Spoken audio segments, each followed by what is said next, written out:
Halo, Assalamualaikum warahmatullahi wabarakatuh. Salam sejahtera buat kita semua. Pada kesempatan ini, kami, mahasiswa Universitas Esa Unggul, yang terdiri dari saya, Aan, Christian, dan Raffi, akan memaparkan studi tentang penerapan knowledge management di Bank BCA.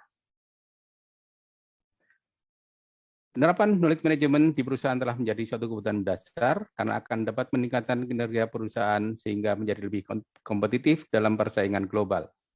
Knowledge management adalah proses pengumpulan kreasi, pengendalian, penyebaran, dan penggunaan knowledge.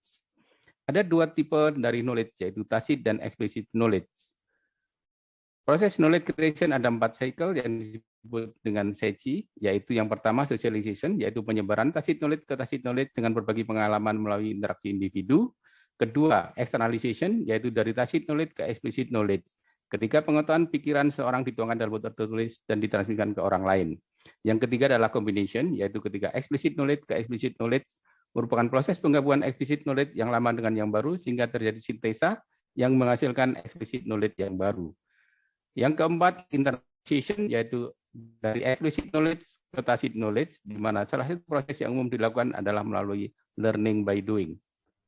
Berikutnya adalah tentang knowledge management cycle atau KM cycle yang banyak digunakan saat ini. Ada 4 model, yaitu Meyer and Zek, Bukovic, dan William, McElroy, dan Wick. Dari keempat model tersebut akan dijelaskan salah satu, yaitu Wick KM cycle yang terdiri dari 4 tahapan sebagai berikut. Pertama, building knowledge dengan 5 kegiatan utama, yaitu memperoleh, menganalisis, merekonstruksi, dan menyusun dan mengatur pengetahuan. Yang kedua, holding knowledge, yaitu merupakan aktivitas mengingat, mengumpulkan, dan pengarsipan pengetahuan. Ketiga, knowledge pooling, yaitu koordinasi, penataan, dan pengambilan kembali pengetahuan. Keempat, use the knowledge, di mana knowledge yang ada perlu diorganisasikan untuk penggunaan tertentu. Dalam mengembangkan knowledge management, BCA menetapkan kerangka kerja yang berorientasi kepada manusia yang disebut community of practice, dan yang berorientasi kepada teknologi IT yang disebut knowledge management center. Kerangka kerja tersebut didukung oleh leadership dan culture. Dalam bidang infrastruktur, BCA mendirikan BCA Learning Institute, di mana saat ini telah tersedia 167 modul dan telah diakses lebih dari 300.000 kali.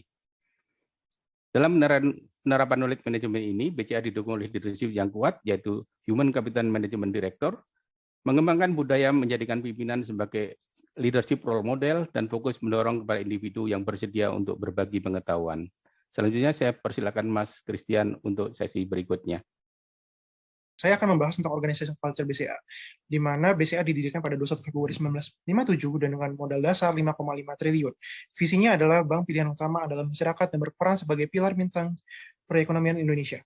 BCA memiliki 9 entitas anak dan juga memiliki 3 misi BCA untuk mencapai visi BCA. Total nilai BCA antara lain adalah customer focus, integrity, teamwork, dan juga continuous pursuit of excellence. Selanjutnya adalah Organization Culture Structure BCA, di mana terdiri atas RUPS, Direksi dan Dewan Komisaris, Presiden Direktur dan Wakil Presiden Direktur, 11 komite dan 36 departemen, di mana Direksi dan Dewan Komisaris membawahi 9 entitas anak dengan bidang usahanya masing-masing. BCA memiliki infrastruktur yang sangat mutakhir dengan pencapaian diharapkan adalah kepuasan pelanggan, penerapan teknologi, dan juga manajemen SDM, di mana salah satu highlight pentingnya adalah server yang always on dan juga menerapkan teknologi seperti NLP, AI, AR, video surveillance, mini company, citizen, dan juga BCA bisa menerapkan model WFA di mana setiap karyawannya bisa bekerja dari mana saja. Selanjutnya BCA memiliki karyawan 23.952 orang di 2021, di mana mereka memiliki privilege untuk mengikuti pelatihan seperti BCA IT Training, MDP, hingga WM program. Lalu BCA juga memiliki beberapa jenis pelatihan dengan menghabiskan sekitar 193 miliar biaya pelatihan di 2021. Lalu juga CSR juga memberikan pendidikan bagi mahasiswa dan juga lulusan SMA. Lalu untuk jumlah rapat yang terdapat di 2021 terdiri atas 227 sesi. Selanjutnya BCA memiliki physical environment yang terdiri atas 1.242 kantor cabang, di mana KCPU memiliki fasilitas seperti ruang manajer, meja coworking, dan juga ruang rapat. Sedangkan KCP memiliki fasilitas seperti pelayanan teller dan juga customer service dan juga ruangan back office. BCA mendirikan BCA Learning Institute dengan 50 trainer dan 1.500 trainer part-time, dan fasilitas ini dapat dinikmati baik secara in-house maupun dengan regional learning. Dengan teknologi seperti Blims, MyVideo, dan juga knowledge management portal. Selanjutnya akan dijelaskan oleh Pak Raffi. Berikutnya pemanfaatan infrastruktur dalam KM Cycle.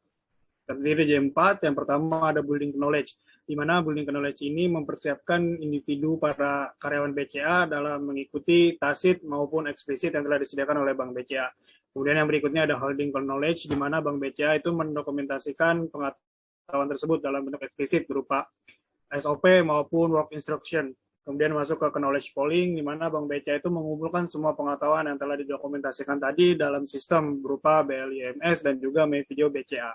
Kemudian masuk juga ke using knowledge, di mana dari informasi tersebut disimpan dalam sistem sehingga karyawan BCA dapat menelusuri dan memanfaatkan materi yang relevan yang telah dipekerjakannya. Kemudian yang berikutnya ada tantangan pertumbuhan Bank BCA 5 sampai dengan 10 tahun ke depan. Yang pertama ada penerapan keuangan berkelanjutan, yang berikutnya ada kinerja ekonomi, produk dan layanan keuangan bersama untuk melayani, akses dan keterjangkauan layanan, pengungkapan manajemen, korupsi dan farut, pembangunan kompetensi pekerja hingga lingkungan kerja yang layak dan juga nyaman.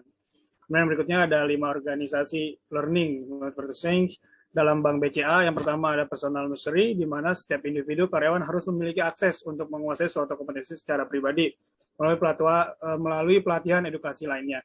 Kemudian juga masuk ke mental model, di mana membentuk disiplin agar karyawan ini memiliki mental yang siap dalam menghadapi dalam tantangan seperti farut atau korupsi dan juga pelayanan kepada nasabah. Kemudian masuk ke dalam share vision, di mana pihak Bank BCA mensosialisasikan visi serta misinya kepada karyawannya agar terus bisa meningkatkan dalam segi kegiatannya maupun media. Kemudian masuk ke team learning, di mana meningkatkan kualitas diskusi sesama karyawan agar sama-sama dapat menghadapi tantangan yang akan dihadapi secara bersama-sama. Kemudian masuk ke system thinking, di mana individu karyawan Bank BCA ini harus bisa menghadapi tantangan-tantangan 5-10 tahun ke depannya itu dalam berupa bentuk berpikir sistem. Kemudian 18 inovasi Bank BCA itu untuk kemudahan pelanggannya, yang pertama mulai dari one click hingga layanan cash management BCA untuk mempermudah transaksi bagi nasabahnya. Kemudian menurut kami bertiga, Bank BCA bahwasannya sudah siap dalam menghadapi tantangan-tantangan yang akan diterima maupun secara langsung maupun secara sistem 5-10 tahun ke depan. Terima kasih.